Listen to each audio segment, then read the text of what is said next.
I grew up in Charlotte, North Carolina, a great state. It was a Trump state last cycle, but I think it's going to be different in the next one.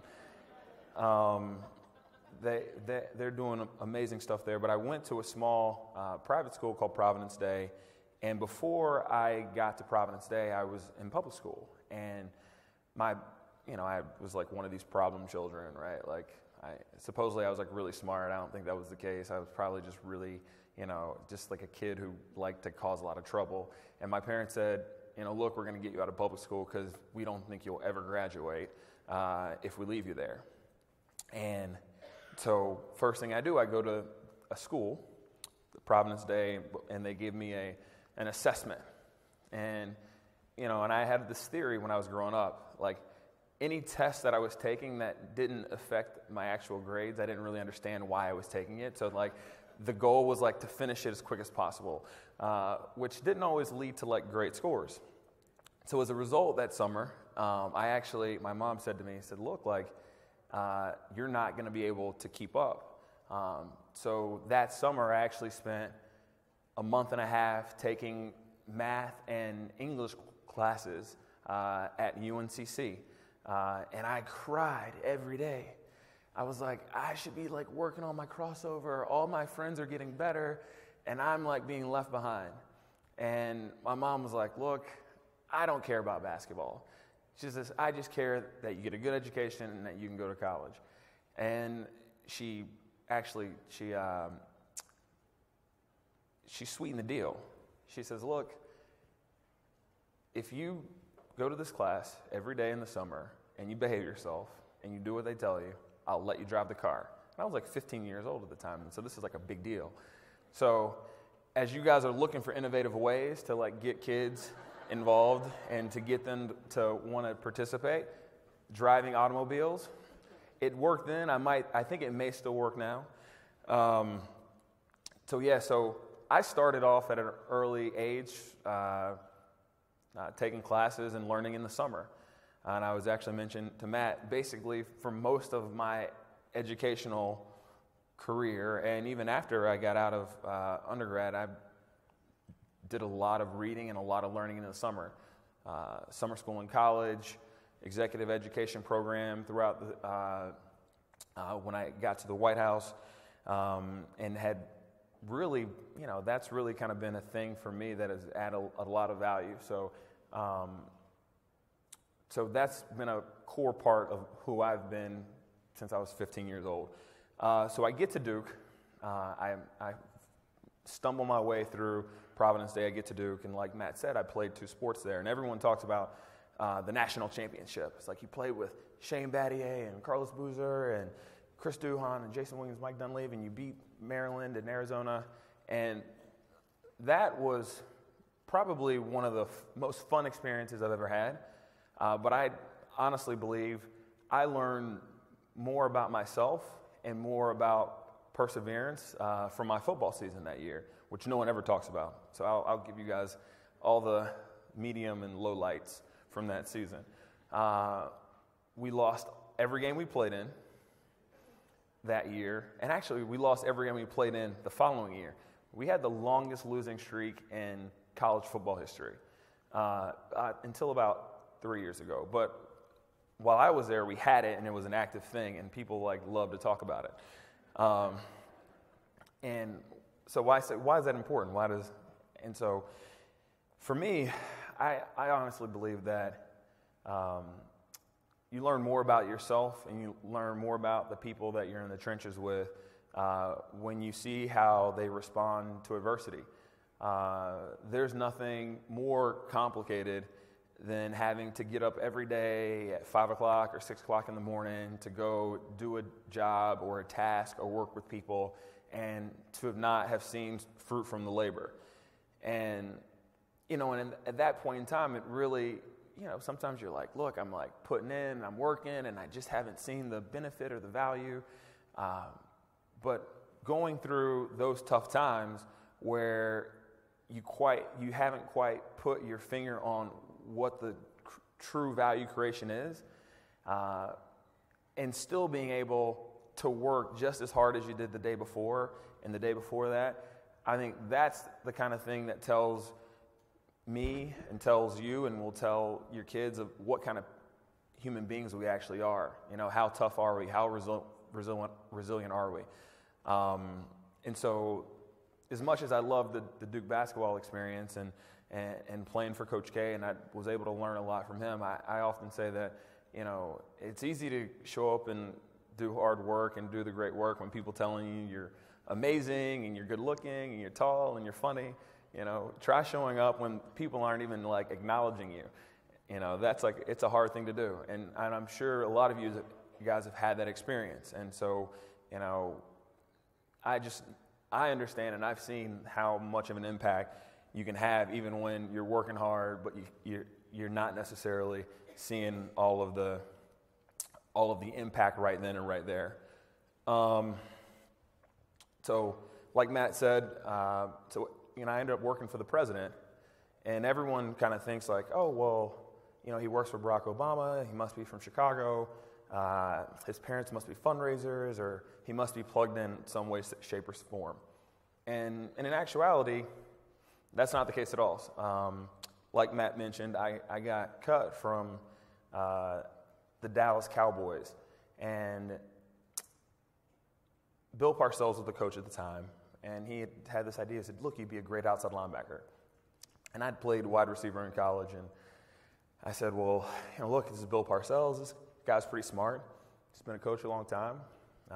So I go to Dallas, and I try it out. And I get my first paycheck. It was, I remember it was $14,000 for a week. I was like, whoa, wow, this is crazy.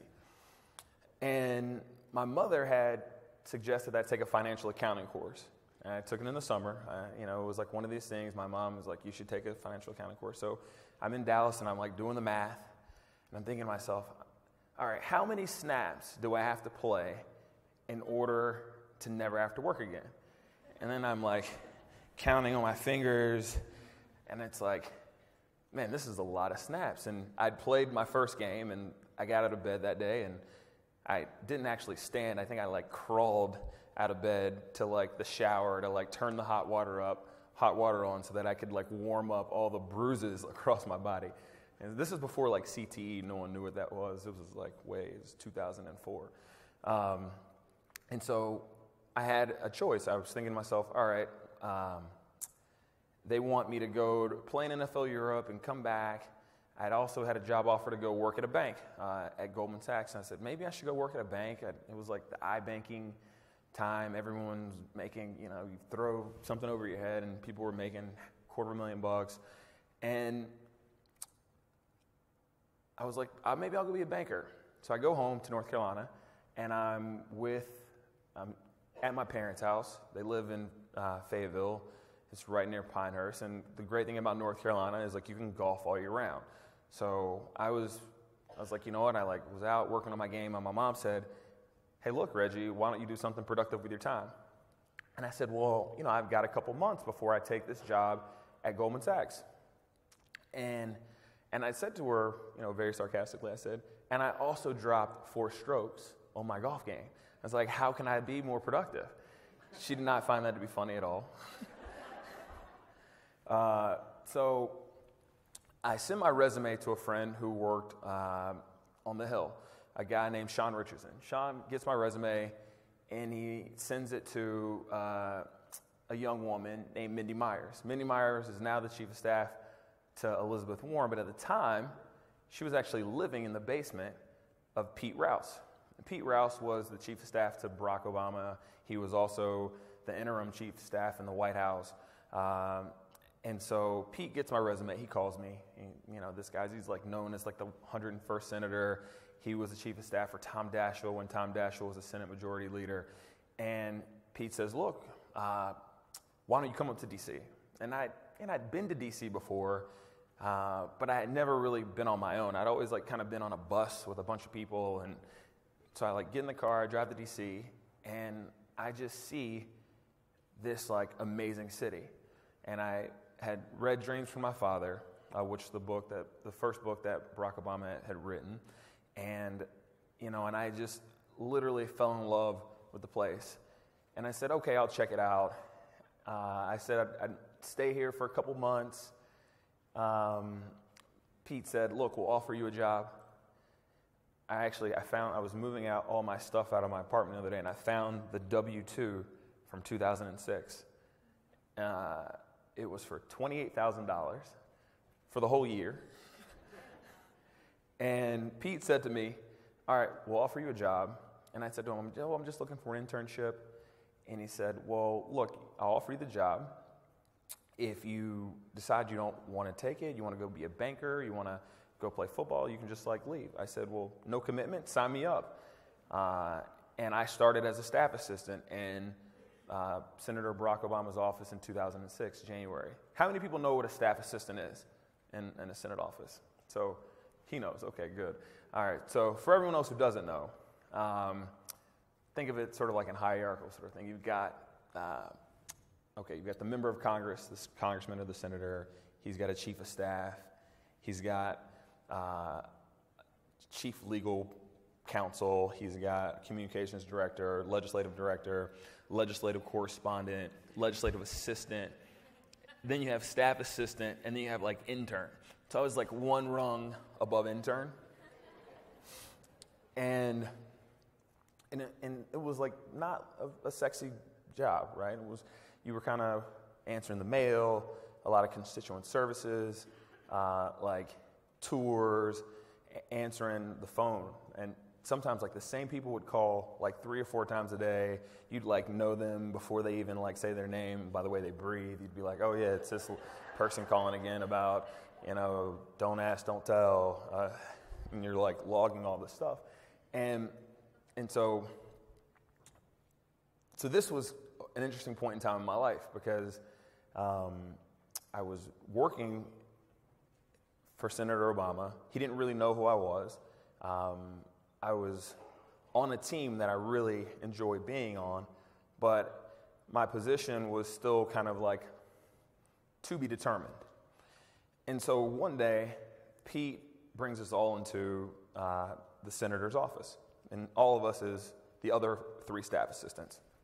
So we're all sitting down in Senator Barack Obama's office, and it looks like something great is about to happen. We're on this plush couch. There's a picture of Barack Obama and Nelson Mandela. There's a huge framed picture of Thurgood Marshall across the couch. There's signed gloves from Muhammad Ali. It feels like something really amazing is about to happen. And Pete says, look, we have a problem.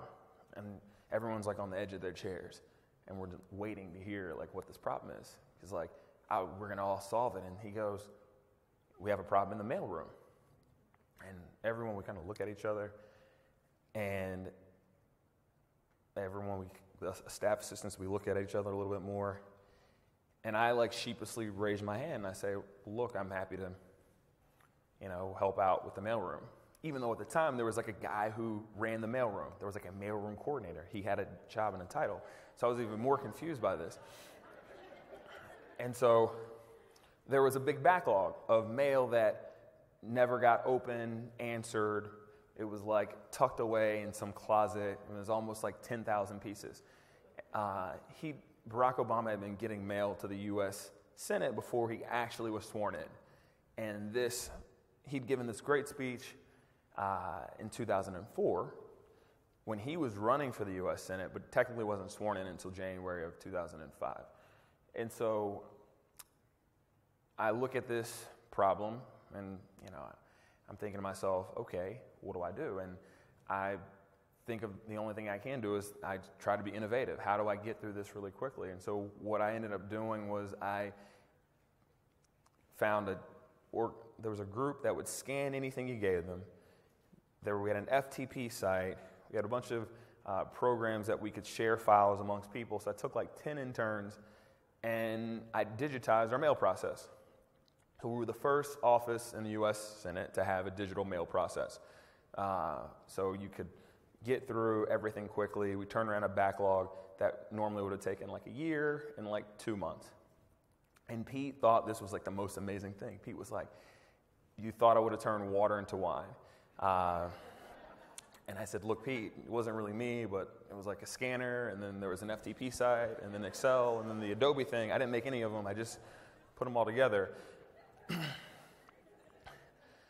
And from then on out, Pete kind of looked at me as like, that's kid, he will solve a bunch of, if we give him a problem, he'll go solve it.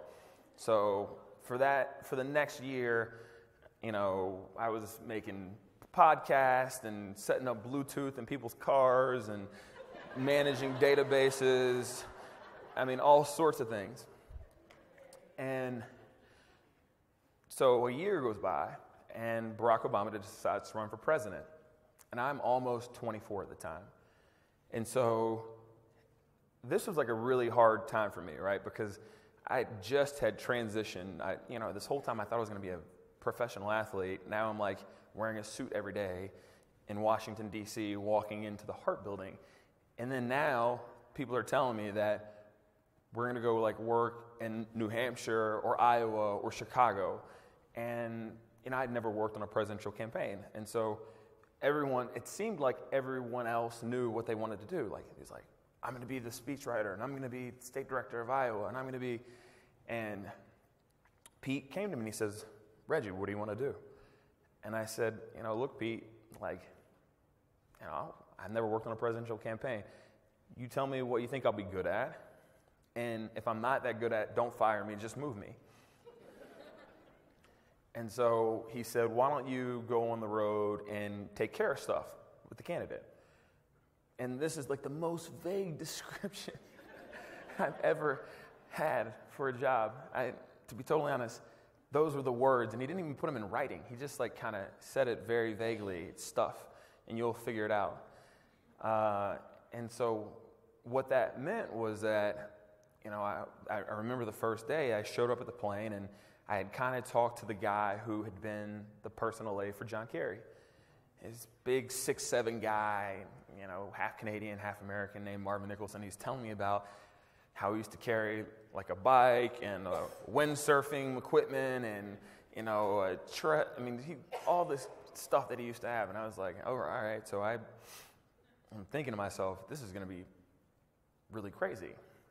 So I show up for the first day. We're going to Boston and New Hampshire, and we're running behind schedule. He showed up late. The plane got delayed. There was traffic everywhere, and he had a fundraiser, and he was speaking at a town hall, and then he was having a dinner with some legislators from New Hampshire. And so how the system works is that, so I'm like with the candidate all the time, and all the people who run these functions. So there's a fundraising person, there's a political person, there's a legislative person. They all are calling me and saying, hey, where are you at? We got these people who are here and waiting. And so then at that point in time, and I don't really know any better, I then tap the candidate, like, sir, we're late, we got to go. And he kind of looks at me and he keeps doing what he's doing like I didn't say anything. And then I kind of wait a couple more minutes, and then I tap him again, and then he looks at me, and then he keeps doing what he's doing. And this goes on throughout the day. And then we get back on the plane, and he says to me, he says, look, Reggie, I know you want to do a great job, but just to be clear, I'm the candidate here. I'm the candidate. I'm running for president. You work for me. And you're closer to my daughter's age than you are mine. So I'm just going to need you to chill out. And so I literally, and I just think I'm doing my job. I think I'm already going to get fired. I haven't lost anything yet. And so that was kind of the start of it. And so for almost 2 years, I kind of ran that job and traveled with him to every place that he went, every country, every corner of the state, 98 counties in Iowa. We spent 140 days in Iowa, 90-something in New Hampshire, 70 in South Carolina. And I think the only time I ever saw my apartment was when Barack Obama went to the United States Senate to vote. So I had like roughly like 1.5 hours to like figure out how to switch out some clothes and like get back to the airport. And I always tell people that. They said, you know, and it was a great experience. But I always tell Pete, I say, Pete, well, I really thank you for not clearly explaining to me what the job was, because I probably would have said no. But so have a lifetime of an experience. So in 2008, in the late summer, kind of like August, we have a huge economic crash. John McCain says the fundamentals of the economy are strong. The markets drop like 8,000 points in a week. Barack Obama gets elected to be president of the United States. And at the end of it, you know, and through this whole time, I was like saying to myself I was going to go to law school. I had like studied for the LSATs. I took the LSATs over Thanksgiving break right after the election. And then one day, I'm working on the transition team, and we're in Chicago, and we're going to D.C. he's going to meet with Bush to have sort of a transition meeting about what's going to happen in the upcoming months. And, you know, and so Barack Obama and I have an interesting relationship because we both have a love for sports. And during the campaign, you know, especially early on in the campaign, everyone was telling Barack Obama that he should like go home. He's a tax on Democratic resources. Hillary Clinton's definitely going to win, and this is like a waste of time. And it didn't matter what channel. It wasn't like a Fox CNN thing. It was like every channel. Like, and so eventually he just stopped paying attention to the news, because the news never seemed to be the news that he wanted to hear or that anyone on our team wanted to hear. So we would talk about a lot of sports. Chris Paul versus Tony Parker. Are the Lakers better than the Celtics? Was Jordan better than Kobe? You know, Duke basketball, they're always cheating. That's what he would say. And how much he loves Roy Williams. That one was annoying. And so fast forward back to the winter of 2008. We're flying to Washington, D.C. So he comes down. We're having our usual, you know, what did you do last night? Did you see the game? And my best friend is a guy, Chris Duhon, who played for the Bulls for a long time.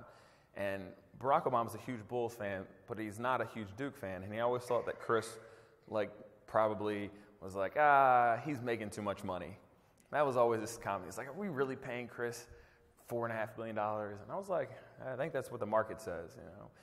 And Chris had gotten traded to the Knicks.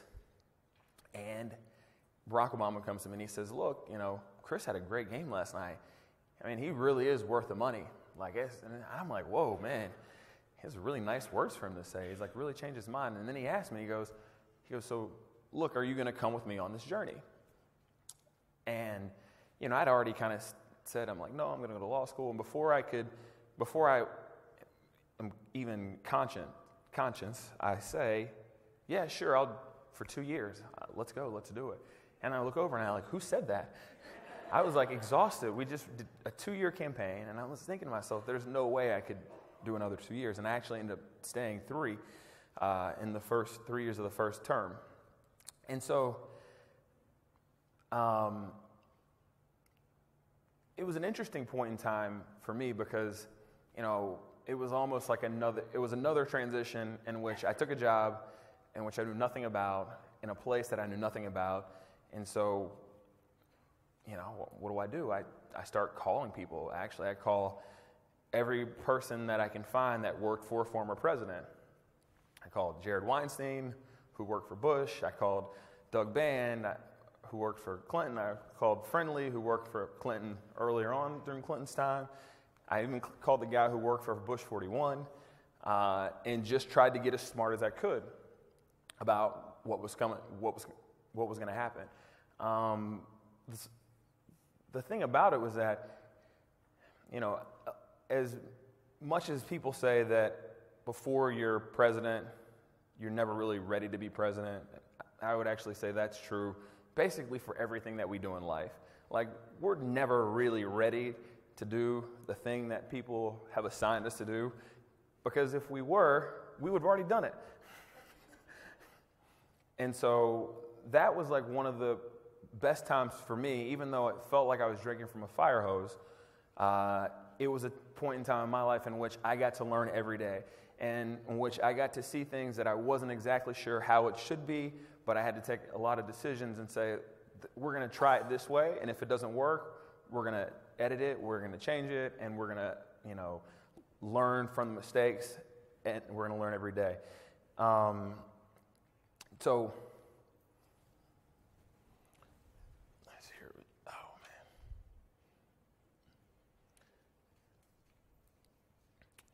So,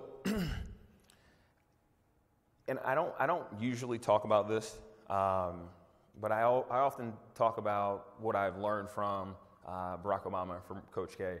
But I think specifically for Barack Obama,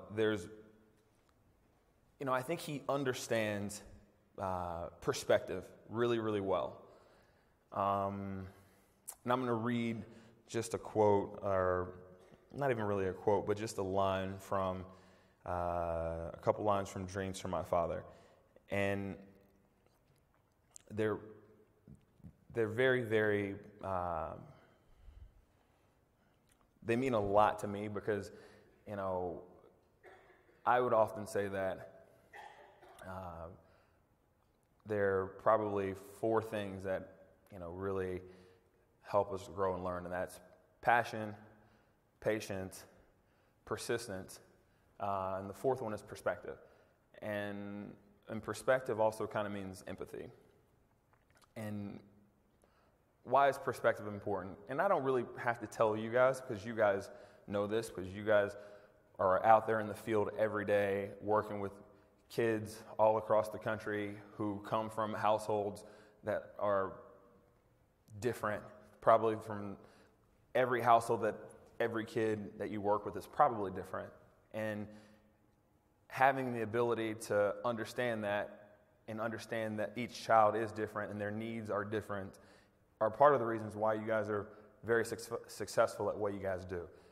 So empathy, you guys probably know, but I also like to talk about this portion for Barack Obama because it's one of the things that he taught me. And I don't think I necessarily had a ton of empathy when I was growing up, because I kind of grew up in a place where, I was like focused on what I was doing. I'm like training, or I'm working, or I'm studying, or playing a game, and it was oftentimes I just never really took the time to understand that we all aren't on the same journey, and that even though we're not all on the same journey, it doesn't mean that the journeys that we're on individually or together aren't just as important as the journey of the person next to us or behind us or in front of us.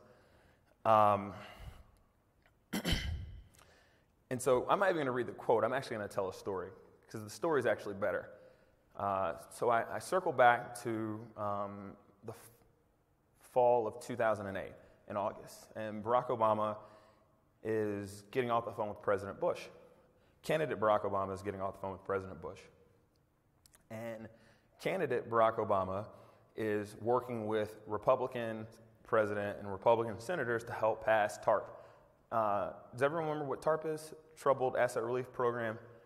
So TARP was the thing that was put in place to help keep banks solvent.